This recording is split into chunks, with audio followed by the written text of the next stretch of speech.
thank you. Huge breaking news this morning with Erling Haaland committing to a new 9.5-year contract at Manchester City. Good news for them, not so good news for the rest of the Premier League. Well, that's their news. If they are willing to commit with a player for that long, it's because they are really happy, so good news for them. From a fitness point of view, for you this weekend, Ricardo Calafiori, is he close to being in contention to feature tomorrow? Yes, I had a few decisions to make this afternoon with the medical staff to understand whether they are in the best condition to this game or the next one, so we'll decide that. You're dealing with a number of long-term issues. Are all those players on track when it comes to their rehabilitation? Anybody close to making a return? No, so far, no. It was such a significant win for you on Wednesday against Tottenham. What impact are you hoping, and what impact have you seen already on the squad and the club itself? Yeah, I love the attitude that the team played with. We had some big performances. It was obviously a beautiful night for us to celebrate in front of our people. Moving to the next one because a big one again against Villa. And in terms of Aston Villa, defeat at home to them last season proved really costly in terms of your title hopes. That's the last league match you actually lost at home against Aston Villa back in April. Do you feel like you need to be almost perfect between now and the end of the season to win the title this year? We're going to try to be as good as we possibly can tomorrow night. That's the objective. They are a really good side. That's why they beat us last season, and we proved as well when we played them at Villa Park that they are a really difficult opponent. So we'll prepare in the best way to win. And you admitted on Wednesday that you're actively looking to try to sign a forward in this transfer window. Do you think that you can still challenge for the title this year without any reinforcements?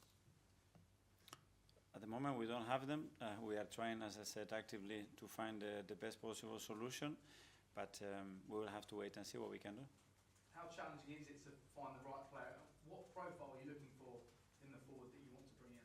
Obviously, it's not something that I'm going to discuss here. Obviously, we have lost two massive players for us in the front line, and we need some support there. And we understand that Martin Zubimendi could be joining the club in the summer. I won't ask you about that directly, but with contracts running out for the likes of Thomas Partey and Jorginho, is midfield an area you're looking to strengthen in? We have certain situations, contracts expiring, we can renew like we have done in the past those contracts. So again, we are actively always evolving the squad and understanding what the players want to do when they finish our contracts together, and we have to be prepared. Alice from the Premier League. Hi. You called your team sensational in the win over Spurs. I just wonder, how do you go about ensuring that your players retain that level of performance throughout this second half of the season, particularly when you look ahead to fixtures that, say, aren't quite as emotive as the North London derby? Well, when we play every 3 days, obviously that's the type of performance that we want, and the performance has been there. After it's about the results, and a few things didn't go our way in the first few minutes of the match, especially because the dominance that we showed going 1-0 down was tough, but mentally I think the team showed incredible resilience, patience, composure to overcome the situation and win the game. Sure, you said this week that your players want more, that they want to be tested and they want to be questioned. Could that suggest that they're actively thriving on the pressure of trying to chase Liverpool down right now? I think so. I think if you want to be fighting for the top trophies with the top teams for 11 months, like we've been doing the last 2.5 years now, you have to enjoy that kind of moments, that kind of circumstances, those challenges, the pressure that comes with it, because it's the beauty of it. That I mean, we are playing to win, and that's exactly what we want to be. Yeah, you use the word pressure there. We often hear it used in a negative context, particularly in football. But is that something you want your players to be feeling now then? Well, I think the pressure comes from within. I think nobody can put pressure on you. I think it's the wrong way, and if that's the case, it's because probably you're not doing or preparing the right way. I think you have to strive to be the best as you possibly can, and there is no more pressure, in my opinion, than that when you daily have this commitment with yourself to achieve that. Okay, Villa up next tomorrow. We all know what happened when they came to the Emirates last season, of course, but you did beat them at Villa Park in August. How wary are you of the threat they pose tomorrow, and how much does that result against them back in April still hurt, I guess? Well, because we know the difficulty of the team that they are, that's why they're performing so well. They have an excellent coach, very good players, really good organization, and we are so used to in the Premier League. It's not very different every 3 days. So tomorrow we're going to have to be really good again to deserve to win the game. Finally, from me, a couple of weeks back, you said that you feel Arsenal have been the best team in the league in the last year without winning a major trophy. How realistic do you feel In that case, I refer to the stats. When you look at all the stats that are relevant to do that, that's what the stat said. But the reality is that we weren't because somebody else won the title. So that's something, there is a margin there that we still need to improve and be better. Thank you. There's one from Eleanor. Renee Slegger's appointed this morning Yeah. on a permanent basis. She's had a fantastic run during her time in interim charge. I just wanted to get your reaction to her permanent appointment and ask how much you're looking forward to working alongside. Very happy, obviously, and she's done a phenomenal job since she joined the role, and very happy for her. Very happy for the club as well, because promoting someone that was already with us, I think, is a very strong signal and a very good decision, I must say. So very happy for her. Thank you. Okay, we'll go to Alex from the BBC. Hi, Mikel. Hi. The win over Tottenham was a relief and a good result after a tricky week for you after 2 defeats at home. What's the reaction been like at the training ground from the players and the staff? Have you noticed the difference? It's very good. Really happy in the dressing room. Really happy the next day, and then start with Villa. That's it. I mean, the enjoyment or the bad mood that we can be when you don't win, it has to disappear immediately, because the focus has to be in the next match and how we prepare in the best possible way. You've spoken before about the good runs you've been on, how momentum is so important to keep up the good results back to back. So how important is it to not let that fall and take the chance to build a good run with the game against Villa?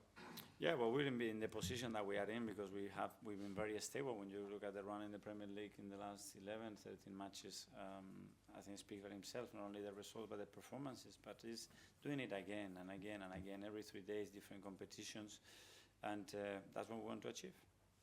Ian, TalkSport. Hi Mikel, how are you? Good, thank you. This week was the first time in a while that Liverpool slipped up and you actually won to gain points on them. Do you feel this has been a massive week in the title race? Well, it's always important when you are able to win and capitalize on other teams dropping points. It's always a great week. First of all, because you win, and secondly, because obviously for the rest, it's not been what they wanted. We need many more of those at the moment because of where we are, and we need to stay very, very, very focused to understand that if we do what we have to do, it will be a chance at some moment. Erling Haaland today at Man City, 9.5 years. I think Cole Palmer signed a similar deal at Chelsea earlier in the season. Is that the way we're going forward now with football clubs signing players for almost the entirety of their careers? I don't know. It looks like obviously there's been a few examples of that.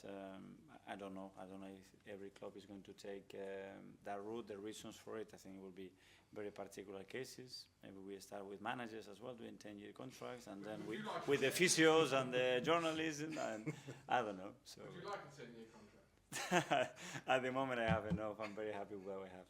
One thing you have got is a set-piece coach who is clearly quite good at his job, because you've scored a lot of goals this season through set pieces. And I just wonder if you can give us a little bit of an insight into how much work, how the ideas must come through either just your set-piece coach or all of your coaching staff. Because you must have to update them game by game. You can't use the same ones every game, otherwise people know what they are. And they are, in football where everything is such a fine line, this is now becoming a really vital tool, isn't it? Well, yes, we considered a goal from a set piece the other day, and we could have considered more on the positive another side. one. No, but it's not a positive, it's a balance. If you score and you concede, at the end, the balance is 0. So that's how it is. And yeah, we have Nico, obviously, is responsible for that, and many other things that he does. It's just a small part of his job that he does really well, and the players follow it, and we have some good momentum. And now it's about maintaining it, the attacking and the defensive part, because it's so related. But does he just come up with ideas, or do you go to him and say, I've got an idea, and maybe... Everything that we do is shared, and it's not an idea that comes on today. It's some work that we started many years ago, and it's constant development, because what we're doing now, I'm sure that in 3 months, in 6 months, 9 months, it's not going to work, so you constantly have to evolve it. Tom, Football London. Hi. You've had the likes of Ben White and Mikel Arteta out for significant periods. What type of challenges do you set players when they're not on the field, and what they have to do kind of off it to improve themselves? Well, first of all, obviously, the main part is the psychological part, so how they feel emotionally, because being a long time without doing what you love is not easy. Your routines change completely. You are much more isolated because you're not going to work, and that takes a little while to handle and to settle. So first of all, give that support to the players, then the physical condition that they can maintain or improve in relation to the injury that they have, really important, and then use that time as well for other things, because, for example, Bukayo hasn't had any time off in the last 2 seasons. So it's a moment that if he can have a break as well and enjoy other parts of his life, great. To be closer to the family, great. To learn about the game, certain aspects that he can still improve and develop. We are doing that, so that's what we try. And replacing Ben has been Jurian while he's been out, but he's come back from a big injury and played a lot of football. What's it been like to manage his minutes while still dealing with the ramifications of such a long injury? Yeah, it's unbelievable what he's done, especially because he's done it on the right. He's done it as a left fullback as well, and we put in huge demands. That's the thing, that obviously when the squad is short and on top of that you have injuries, quite a lot of injuries like we had, you start to load more players, which is not ideal, obviously. Athletic? Hi, Mikel. Just on Miles, I know a lot of people probably just see him as a left back or a midfielder turned left back, but he's been doing that for a couple of years now. I was wondering, were you maybe involved in the decision to start that kind of evolution of him? Because it was something I think he's been doing since 2-3 years ago. Less than that, I think. But, less than that. Yeah, when I saw him, and to give him a chance, and with the product that we had in the academy, the moment that I saw him, the only way that I could think is change his position. I think you want to have a chance here. I spoke to him and I said, this is where you're going to have, because I think it fits a lot his qualities, it fits the way that we play, and it fits because we had necessities in the position. So we started to work on that. He put it into it straight away with the personality that he has, that I think is very obvious, and now he's doing it. I remember in the pre-season game against Leverkusen, you had a chat with him on the pitch about, I think you said it was kind of defensive duties in that game. I was just wondering, since that conversation, how do you kind of assess him since then, how he's kind of grown? Well, adapting to the role is not just on the defensive part. I think physically, very different demands. You're facing wingers a lot of times in that position. You have to be part of a defensive line. You have to know when to release, when to not, when the ball is on your side, how you have to defend the box, something that he wasn't used to do that. And then all the attacking process on top of that. So it's quite a lot. He's dealing with that in a great way. Physically as well, he's matured a lot in the last year or so. And they had a great performance, without a doubt. Simon Standard? Mikel, when we spoke to you at the start of the window, you sort of described it as you wanted to add to the squad. But given the numbers you've got in that forward line, Kieran was playing sort of left wing the other night, is it changed to a need to add to the squad now? The word, you mean? Yeah. Well, obviously we have more necessity now because of what happened in the last few weeks. That's obvious. And just how difficult is it to operate in the market when everyone knows that you want a forward? Well, I think it's more a question for Jason. I don't know, but I think we have to do what we think is right, and we can do as well, and that's it. It's clear that we would like to improve the squad, especially with what happened. Can we do it or not? Depend in a lot of factors. Okay, last couple in the live section. Firstly, Phil from PA. Just going back to Miles, obviously he's been so impressive since he's been in the side. Do you think there's a chance that he could be on the radar of the new England manager? Let him settle where he is first, and talk about the reality he's got in front of him, and deal with that. And I think that's more than enough for now. And just in terms of the title race, obviously everyone's talking about you and Liverpool. Do you think that it's just a two-horse race now, just between you guys? I don't think so. I think when you look at every game in the Premier League and the margins and how teams are winning football matches, it can go either way. So in 2 or 3 weeks, you can be talking about something very different. We're still in January, and it's going to be a long, long run. And it's a late from the start. Just a quick one, the atmosphere, Mikel. The atmosphere against Spurs was excellent. Brilliant. How important are the fans? I loved it. I said it the day before. That's in our hands. So we can look and feel sorry, this happened, this injury, this, or the referee, blah, blah. Yeah. But what is in our hands, let's make sure that we do it. And I saw a different bite to our crowd, a different body language. We were on top of every ball. We created atmosphere with or without the ball, and we had real purpose with when we were screaming and we were going into every ball in a very different way, and I must say that I loved it. Thanks, guys. That finishes the live section.